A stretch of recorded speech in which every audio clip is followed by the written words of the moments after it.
Vemos aquí núcleos de ferrite, tanto en forma de E como toroidales, que son estos cilindros, y aquí vemos un transformador con núcleo de ferrite toroidal, donde vemos claramente bobina primaria y bobina secundaria, con las salidas para su conexión externa al circuito que vamos a utilizar.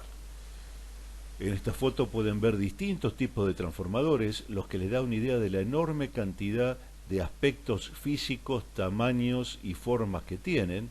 Este es un clásico transformador reductor, de hecho es el que hemos usado como ejemplo en el trabajo práctico número 1.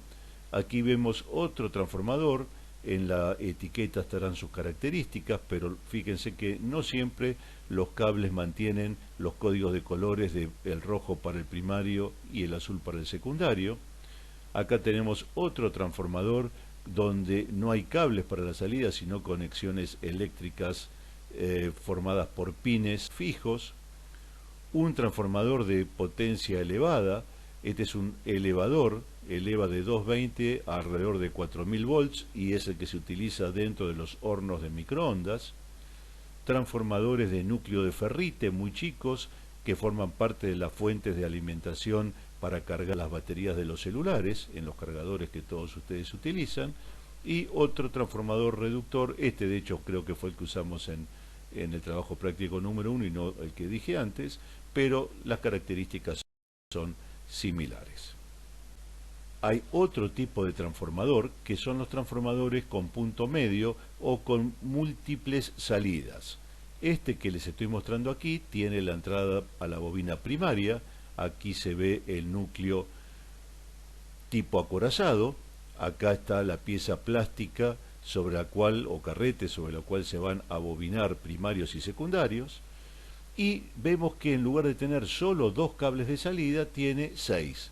Hay transformadores con múltiples salidas, todo depende del bobinado secundario, ya que este, por ejemplo, podría ser un transformador de 24 volts de salida, entre este punto y el otro extremo. Pero si a la mitad de esa bobina, que tendría 24 volts, justo en la mitad saco una derivación de cable, tendré entre un extremo y el medio 12 volts y entre el medio y el otro extremo otros 12 volts. Estos se llaman transformadores con punto medio. Puedo usarlos para tener 24 volts de salida o para tener 12, o tener 2 salidas de 12 volts. Aparte, este transformador tiene otro juego de bobinas secundarias con un punto medio y salidas de 30 volts. Es decir, hay un bobinado aquí secundario que entre extremos me genera 60 volts de corriente alterna y de la mitad se soldó un cablecito, una derivación, de forma tal que entre el medio justo de la bobina y un extremo hay 30 volts, en el medio y el otro extremo hay otros 30, y esto me permite tener múltiples salidas. Según lo que necesite, podré tener salidas de 24 volts, de 12 volts, de 30 volts o de 60 volts. Respecto a la simbología, este es el símbolo que representa a un transformador con núcleo de hierro silicio, núcleos para usar en frecuencias bajas, típicamente frecuencias de red. El mismo símbolo, pero haciendo en lugar de 2 líneas llenas, 2 líneas de trazo, está indicando que el núcleo de este transformador es de ferrite. El ferrite es una aleación, es un acero de hierro con carbono con muy bajo contenido de carbono, de hecho menos del 0,1% de carbono. Veremos en un rato por qué se necesitan construir transformadores con núcleos diferentes según la frecuencia que tengan. Y esto que está aquí es el símbolo de un transformador con punto medio. Fíjense que solamente se agrega a la mitad de la bobina secundaria una salida. Por lo tanto, entre este punto y este tendré la mitad de tensión que entre ambos extremos. Si de aquí a aquí hay 50 volts, de aquí a aquí hay 25 y de aquí a aquí hay 25. Normalmente cuando hay transformadores con punto medio se hace referencia a ello en función de las tensiones de salida y es común llamarlos, por ejemplo, transformador 12 más 12 para indicar que entre el medio y un extremo hay 12 volts y entre el medio y el otro hay otros 12 volts, o directamente se lo llama transformador de 24, que sería la salida completa entre extremos, con punto medio. Es decir, es lo mismo decir, este transformador es 220 primario, secundario 12 más 12, indico 12 volts entre el medio y un extremo, y entre el medio y el otro extremo los otros 12 volts, es decir, 220 primario, secundario 24 volts con punto medio. Vimos durante las clases que los transformadores se caracterizan por la tensión de primario, la corriente de primario, la tensión de secundario y la corriente de secundario. Y les dije que el producto de tensión por corriente, que sabemos que eso es la potencia, es la misma en el primario que en el secundario. Es decir, conociendo tensión y corriente en primario o tensión y corriente en el secundario, puedo automáticamente, multiplicando tensión por corriente, saber la potencia, los watts que puede disipar el transformador. Sin embargo, les comenté varias veces que eso no era estrictamente cierto, porque los transformadores, como todos los componentes reales, tienen pérdidas.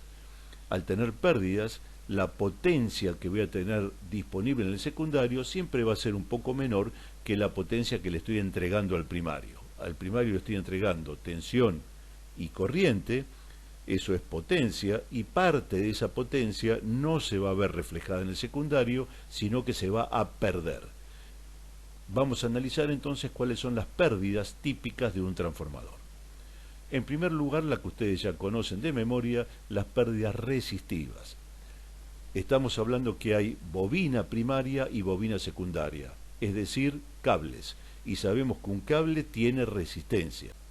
La resistencia de un cable se calcula en función de la resistividad, esto es la calidad del material, la resistividad es propia y característica de los elementos que componen al cable, la pureza del cobre, las aleaciones que tenga, las impurezas, etc., directamente proporcional a la longitud, es decir, cuanto más metros de cable tenga, más resistencia voy a tener, e inversamente proporcional a la superficie de la sección, es decir, a la superficie que está aquí en color más oscuro. Por lo tanto, un transformador reductor sabemos que tiene, por ejemplo, muchas vueltas de cable de poca sección en el primario, es decir, la resistencia del primario de un reductor es bastante más alta, podrá ser 500, 600, 700, 800 ohms, mientras que su secundario va a estar formado por pocas vueltas de cable de mucha sección, cable grueso. Por lo tanto, su resistencia en la bobina secundaria va a ser muy poca. De todas maneras, la suma de ambas resistencias es pérdida, efecto Joule, es pérdida por calor en la bobina primaria y pérdida por calor en la bobina secundaria. Otra pérdida típica es la que se debe a las corrientes de Foucault. Imaginemos, para entender a qué se debe, que el núcleo de nuestro transformador fuera una pieza de hierro, por ejemplo, maciza, no formada por esas chapas en forma de E y de I que yo mostré antes, sino un bloque macizo. Sobre ese bloque vamos a imaginar la bobina primaria. No dibujo la secundaria porque el concepto es exactamente el mismo. Esa bobina primaria, cuando yo aplico diferencia de potencial entre los extremos, voy a hacer circular corriente. Esa corriente que está circulando va a producir un campo magnético que se va a mostrar como líneas de flujo magnético concentradas recorriendo el núcleo del transformador. Obviamente va a estar cerrado ese camino, aquí lo dejé abierto para que se vea mejor. Esto que está dibujado acá, el corte, lo puse aquí representado por este rectángulo azul para que se vea más claramente. ¿Qué ocurre cuando está circulando flujo magnético por este núcleo? Si tenemos un flujo magnético que sabemos que es variable, es decir, 50 veces por segundo va a estar cambiando de dirección, tenemos un flujo magnético, un campo magnético variable sobre un material que es conductor de la electricidad como es el hierro. Por lo tanto, sabemos que si un material conductor, como el hierro, está dentro de un campo magnético variable, se va a inducir corriente sobre el mismo. Esas son corrientes de Foucault o corrientes denominadas de pérdida por Foucault. ¿Cómo va a circular la corriente? La corriente va a circular en un sentido determinado alrededor, sabemos que las corrientes son peliculares, son superficiales, alrededor del núcleo del transformador, y va a cambiar de dirección a la frecuencia de red. Es decir, 50 veces por segundo va a cambiar el sentido de giro en horario por el antihorario. Esas corrientes están generando no solo calor sobre el núcleo, sino que es corriente que estamos perdiendo.